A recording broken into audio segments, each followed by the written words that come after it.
Бирок кара дубалардын дарысын сурашат да, бизде кантип дарыланабыз анан. Мисалы мейли окутулуп калдык.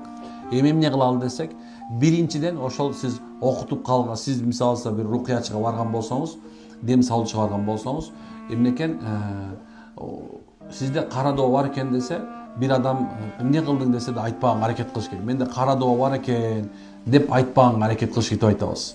Эмне үчүн антип айтпаш керек десек, анткени ошол окутуп койгон адам болушу мүмкүн ошол. Деп жашырын кыла деп айтабыз. Көз тийип калыптыр. Барып келдим, маша Кудай шүгүр, башым ооп жүрүп эле кыйналып аттым эле, жакшы болуп калдым деген сөздү айтыш керек. Бардыгын айтып бербеш керек бул нерсени. Эмне үчүн анткени себеп сизди ошол адам келип сурашы мүмкүн. Керек болсо эмнеге улам ден соолугун сурай берет аларчы. Ошол себептен субханалла эмнеге айтпаганга аракет кыла деп айтабыз. Бул бир. Анан экинчиси, бул нерсеге көбүрөөк садака, анан Куран менен алек болгонго аракет кылыңыздар.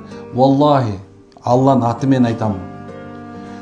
Чын кимде дайыма Куран менен алек болуп жүргөн болсо, акыр түйү субханалла күйүп жок болот.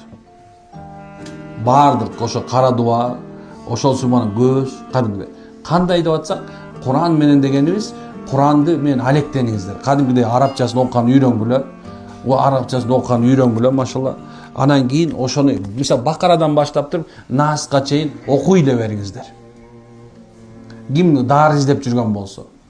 Ал эми кээ бирлер бар, мындай өзү эме кылгысы келбейт, бирок мисалы мен окуп берип атпаймын силерге.